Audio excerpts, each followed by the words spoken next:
वेदों में देवताओं का वर्णन है और उसमें इंद्र प्रमुख देवता है और अन्य देवताओं का ही ज़्यादा महत्व बताया गया है। लेकिन ऋषि असली रिसर्चर थे, शोधार्थी थे, गाइड थे।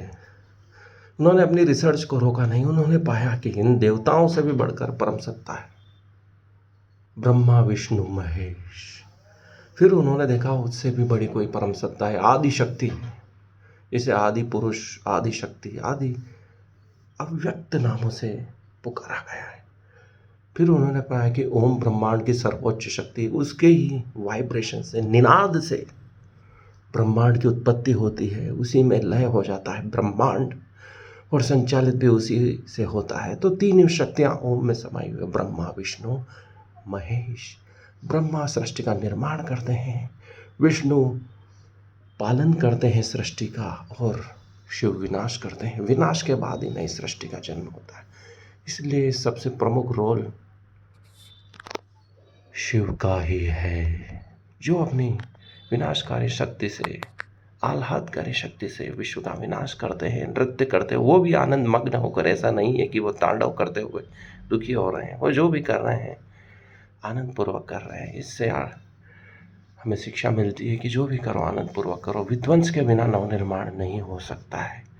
परंतु ऋषियों ने अपने रिसर्च को रोका नहीं। वेद, उपवेद आदि, उपनिषद आदि लिखकर उन्होंने सत्य की खोज को जारी रखा। आज तक वो खोज जारी है। उस परम सत्य को पहचानना उनका प्रमुख लक्ष्य है। उन्होंने अपने शरीर को ही प्रयोगशाला बना लिया था। उसमें जो ज्ञात होता था वही विश्व को उन्होंने दिया। इसलिए हमें भारतीय सनातन संस्कृति पर गर्व होना चाहिए, इन ऋषियों पर गर्व होना चाहिए, जो असली शोधार्थी थे, असली प्रोफेसर थे, असिस्टेंट प्रोफेसर थे, कुलपति थे। उनकी रिसर्च को आगे बढ़ाना होगा, तभी हम उस परम सत्य को पहुंच पाएंगे। क्योंकि उन्होंने अपनी खोज बंद नहीं की थी। उन्होंने ध्यान के माध्यम से, समाधि के माध्यम से इस ब्रह्मांड के सत्यों को उजागर किया था। उन्होंने पाया कि सूक्ष्म सूक्ष्म नहीं होता है और विराट विराट नहीं होता है। सूक्ष्म में ही विराट समाया और विराट में ही सूक्ष्म समाया है। इसलिए यत् पिंड यत् ब्रह्मांडे का उन्होंने उद्घोष किया। उन्होंने पाया कि हर सूक्ष्म कण में एक विराट ब्रह्मांड समाया है और एक विशाल ब्रह्मांड में भी कई सूक्ष्म कण हैं, जिसमें अपना अपना ब्रह्मांड है।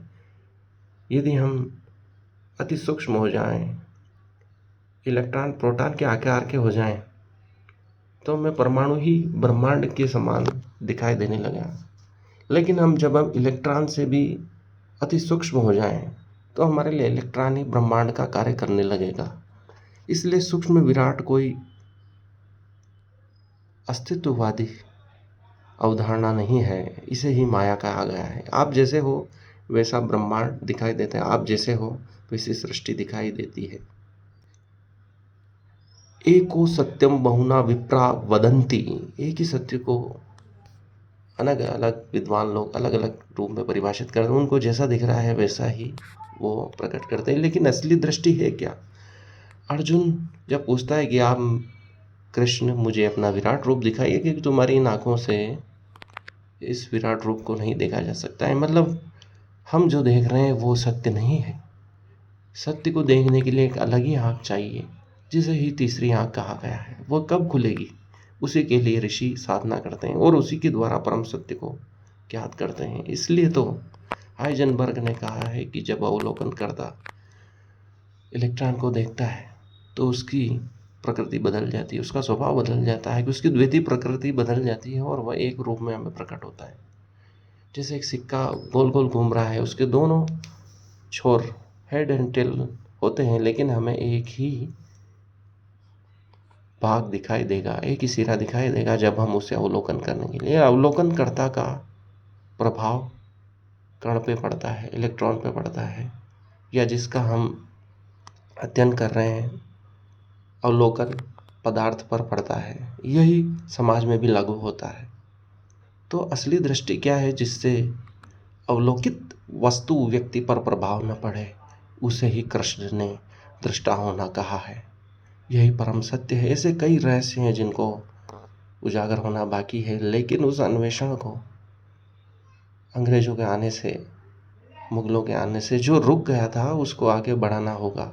बढ़ भी रहा है, सूक्ष्म शक्तियों द्वारा वो कार्य किया जा रहा है, लेकिन आम जनता के लिए क्या? उस सत्य को कौन उपलब्ध कराएगा? यही महत्वपूर्ण विषय है।